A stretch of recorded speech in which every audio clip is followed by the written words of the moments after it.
So I'm doing laundry here in Hualien, and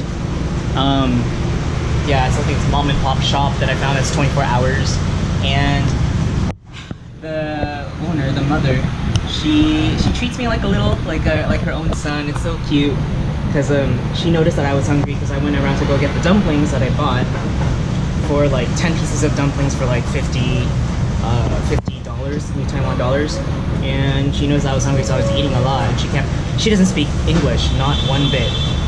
So she was asking me in Chinese, you know, is it good? Is the food good? Are you eating good? Etc. And I was like, yeah, you know, I told her, yeah, it's good in Chinese. So I'm really happy I studied Chinese for a little bit and some Japanese as well. I didn't think Japanese would be a useful language here in Taiwan, but it actually is.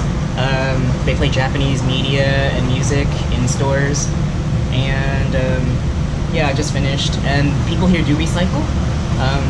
She told me something about 回收, something like that, 回收, about separating the waste. But yeah, tomorrow we will be hiking to Roko, the Juelu Trail, and we'll see what's up. It's still hot. It's so hot right now in Taiwan in the summer. I probably should have come during the winter time, but it is hot. And